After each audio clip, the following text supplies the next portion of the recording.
আসসালামু আলাইকুম। সুপ্রিয় 18তম পরীক্ষার্থীবৃন্দ, আজ আপনাদের জন্য থাকছে যে বিশেষ আলোচনা, সেটি হচ্ছে 18তম নিবন্ধন প্রিলির ফলাফল ও লিখিত পরীক্ষা সম্পর্কে। লিখিত পরীক্ষার জন্য কতদিন সময় পাবেন সেটা জানতে পারবেন। কি সুখবর থাকছে 18তম অর্থাৎ আপনাদের জন্য, সে রিলেটেড কিছু তথ্য। সো সময় নষ্ট না করে লেটস গেট স্টার্টেড। এখানে প্রথম তথ্য হচ্ছে 18তম প্রিলির ফলাফল 28 এপ্রিল হতে পারে, তবে কোনো কারণে একটু লেট হতেও পারে।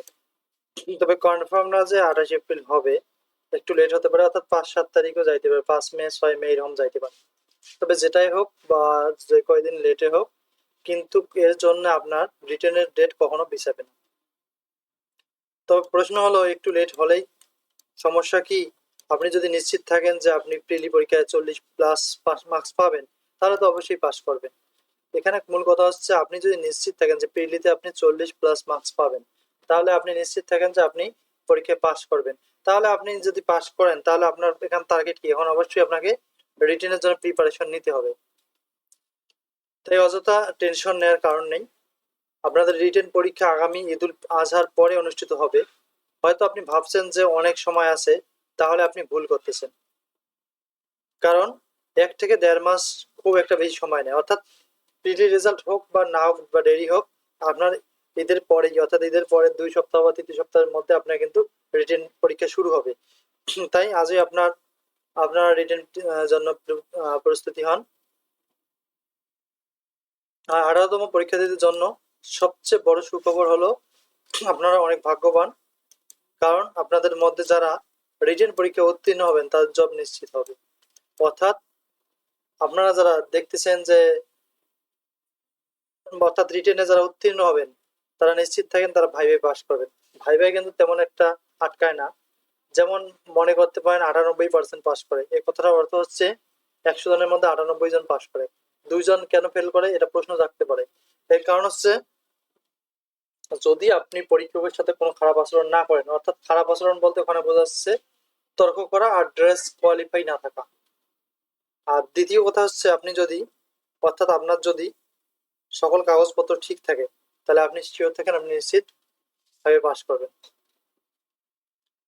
পূর্বের মতো মেরিট পিছনে থাকলে চাকরি নিশ্চয়তা থাকতো না, কিন্তু বর্তমানে সম্পূর্ণ নিশ্চিত যে রিটেনে পাস করলে আপনি ভাইবে পাস করবেন, যদি আপনি কোনো পরীক্ষকের সাথে খারাপ আচরণ না করেন এবং আপনারা যদি কাগজপত্র সব ঠিকঠাক থাকে, তাহলে আপনার ভাইবে পাস করবেন। আপনারা দেখতেছেন পঞ্চম গণবিজ্ঞপ্তি যে এটা প্রকাশ হয়েছে, প্রায় 1 লক্ষ পোস্ট ফাঁকা। আর আমরা যদি লক্ষ্য করি যে পঞ্চম গণবিজ্ঞপ্তি যদি প্রকাশ হয়েছে 1 লক্ষ পোস্ট ফাঁকা, আমরা যদি লক্ষ্য করি যে এবার কিন্তু আবেদন করতে পারতেছে শুধুমাত্র 16তম এবং 17তমরা, অর্থাৎ 1 থেকে 15তম কিন্তু অলরেডি বাতিল হয়ে গেছে, তারা আবেদন করতে পারতেছে না। এমন কোনো গণবিজ্ঞপ্তি পূর্বে হয়নি যেখানে তারা আবেদন করতে পারেনি। এটি একটি ব্যতিক্রম গণবিজ্ঞপ্তি, যার কারণ হচ্ছে এখন আপনারা যারা রিসেন্ট যারা পাস করবেন, তাদের জন্য আর চাকরি হতাশা করতে হয় না যে পাস করার পরে বসে থাকে। আগের তো দেখছেন অনেক নিবন্ধনধারী আছে যাদের জব হয়নি, আর হবেও না, যেহেতু তাদের মেয়াদ শেষ। বর্তমান সার্টিফিকেটের মেয়াদ করেছে 3 বছর। আর 3 বছর বলতে এখানে কিন্তু এনারা আবার প্রতি বছরে 2 থেকে 3টি গণবিজ্ঞপ্তির ঘোষণা দিয়েছে। তার মানে এবছর যদি 2টি হয়, পরের বছর থেকে কিন্তু 3টি হওয়ার সম্ভাবনা আছে। তার মানে 3 বছরে আপনারা 6বার আবেদন করতে সুযোগ পাবেন। আর 6বার আবেদন করতে হবে না, বর্তমান আপনাদের প্রথম আবেদনে কাজ হবে। কারণ এখন তো আর যেমন 16-17তম মধ্যে মিনি হাইয়েস্ট 25 থেকে 30 হাজার প্রার্থী আছে, আর পোস্ট হচ্ছে 1 লক্ষ। এদের জব হওয়ার পরেও আরো 70-80 হাজার পোস্ট ফাঁকা থাকবে। এই পোস্টগুলো কার জন্য বরাদ্দ? এটি মূলত 18তমদের জন্য বরাদ্দ। তাদের থেকে যে 30-40 হাজার চাকরি পাবে, তারপরে আবার সেগুলো 19তমদের জন্য বরাদ্দ থাকবে। এভাবে আসলে কিন্তু এই সিস্টেমটা কিন্তু চলতে থাকবে। তাই আপনারা নিশ্চিন্তে একটা সুন্দর রিটেনের প্রিপারেশন নিতে পারেন। রিটেনের প্রিপারেশন নেওয়ার জন্য যে বিষয়গুলো খুব জানা জরুরি, সেগুলো আমাদের চ্যানেলে দেওয়া আছে, আপনারা চাইলে দেখে আসতে পারেন।